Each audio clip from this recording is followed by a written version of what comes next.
The International Monetary Fund Managing Director Christine Lagarde is convinced that Ghana would not be returning to the fund anytime soon when the country completes its program. She said this when she engaged stakeholders in the financial sector during a town hall meeting in Accra. George Yafe has more. The meeting brought together banking chiefs, central bank governors, business leaders, those in the academia, as the IMF managing director took stands to address them on what the program is about and her vision for Ghana and the global economy. She also took the opportunity to assure Ghanaians on how far managers of the economy have come in terms of managing things and ensure that the economy is robust and strong. So this mixture of attributes which I had in my mind, I think were beautifully captured by the motto of President Akufo-Addo when he uses Ghana beyond aid, because it means that the country, although it will continue to have friends and cultivate that friendship, will also want to rely on its own strength, on its own ingenuity, on its own creativity, and on its macroeconomic stability as well. Then it came to the questions, and there were issues about the status of Ghana's program and how it has fared. This is what the IMF director had to say about how the program has performed and the outlook for the IMF program with Ghana. Another IMF program, would that be needed? You know your country better than I do. It seems to me on the face of it, particularly if the resolve that I have heard from the president, from the vice presidents, from the finance minister, from the governor, if there is that resolve to actually stay the course and maintain that fiscal discipline, I think the country has everything it takes to do without an IMF program. She was quite optimistic that Ghana is putting in place measures that will stabilize the economy, and she doesn't see Ghana signing up to the program anytime soon, based on the structures and the measures that are currently being put in place. She, however, maintained that revenue is still a major concern for Ghana, and a lot must be done to improve the situation. She was, however, optimistic that things are going to be well for Ghana going forward. From Kempinski Hotel here in Accra, this is George Yafe reporting for Joy Business. All right, so thank you so much, George Yafe, for that report. So Ghana has actually dealt with the International Monetary Fund for quite some time now, but how much more do you know about the IMF and Ghana's relationship with the IMF? And Philip Namfuri is here as always. I know you miss him, he's back. To break it down for us, thanks so much for joining me. Where have you been? I've been somewhere. All right, so let's break it down just for our viewers. Okay. What do we know about the IMF? What do they do? And why are we always talking about the IMF? Because every time Ghana is talking about IMF, we've heard that severally. But what are they into? The IMF essentially is supposed to maintain global monetary and financial stability. Right. There are 189 members, or that's 189 countries that are part of the IMF, or that make up the IMF. So the IMF's job is to look at all these countries and ensure that what's happening in your country doesn't spread to other parts and doesn't cause a problem in the global monetary and financial stability. So now that we know, how many times have we as a country dealt with the IMF, and in which aspect, what have they done for us so far?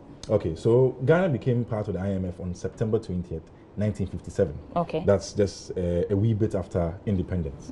Now, we've had 16 different engagements with the IMF, and by engagements, I mean some of the programs we are on, or the program we're on right now. That's the Extended Credit Facility, which is a monetary program. And when I say monetary program, the IMF gives us some money, $980 million, and gives us some policy tools with which are going to stabilize our economy. If you compare us to a country like Nigeria. Yeah, I was going to talk about our neighbors, their immediate neighbors. Right? Nigeria became part of the IMF on March 30th, 1961. But since that time till date, they've had only 4 engagements with the IMF. You can argue that, yes, their economy is heavily hinged on oil. Yeah. That's fine. Right. Ghana has oil now. What keeps us going back to the IMF? Let me put something in perspective for you. From July 2009 to 2012, we were on an IMF program. Then we had another one again in 2015, which we are still on till date. So you ask yourself what exactly goes on. And from the reading I've done, it's the same structural issues. And by structural issues, for example, prices of gold, cocoa come down. We're not getting enough revenues. We cannot meet our balance of payments needs. That's and we run to the IMF. And we run to the IMF. Right. But funny enough, this program we are on, I was engaging Professor Bokpin of the University of Ghana Business School. He's an economist. And he says, this program, there's a misconception that it's an IMF program. He argues it's a Ghana program supported by the IMF. So we go with our programs and we say, this is what we want to do. And the IMF says, okay, I'll come on board and I'll help you.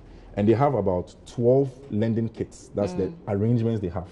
Different types, depending on your economy size, whether you're low income, middle income, advanced economy, then they give you the program. One will ask, with all the support that we had from the IMF, have we been able to achieve anything at all? Like you said, we came back, and it's towards the same projects and the same policies we want to implement. Have we been able to achieve anything significant that we can say that this is IMF funded and we've been able to do it successfully? Let me take you back to the 1980s when we had a messy economy, if I can put it that way.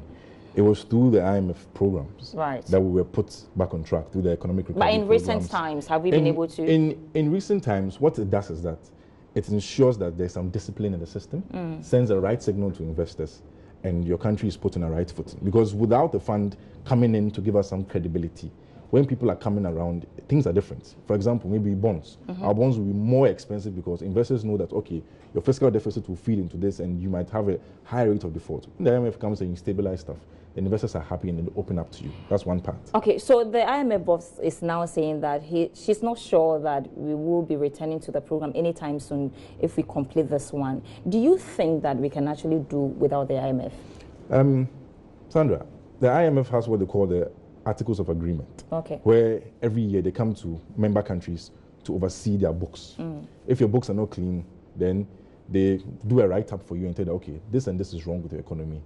What do you want to do? That's when you can decide to go on the program or not.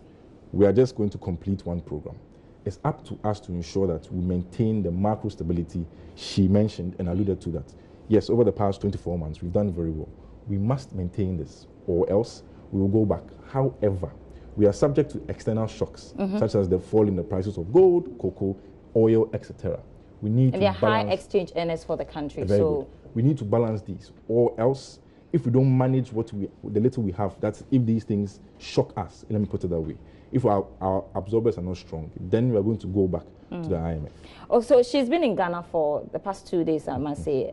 How will you describe her visit? Do you think that we tend to benefit in the relationship we have with the IMF after this visit? How are we going to relate to them? I mean, I just want to know the benefits of her visit to Ghana. I think it's important that she's come. And like we're having discussions based on her presence in our country to put in perspective the fact that the IMF is not any bad thing. They are part of the system, and we are part of them. We are part of them, unless we decide to come out, which is another messy ordeal altogether. But we are part of them. They are here to help us. We are here to learn from them. They give us advice, they give us money. And there are a range of tools, I said, that we can benefit from. And ministers over the past years have said it. The IMF advice, when it comes to technical and policy advice, is 100%, if I can say so. So all is well and good when it comes to that. Thank you so much, Philip Namfuri, for joining me on Business Live. She's been touching a lot of issues since she came to Ghana 2 days ago, and she actually even spoke about finding a more sustainable way of funding the free SHS policy. But well, we'll monitor her stay in Ghana and what else she would be seeing in the coming days. But this is how we wrap up for this discussion right now with Philip Namfuri. But we take a short commercial break. When we come back, we do have more on Business Live.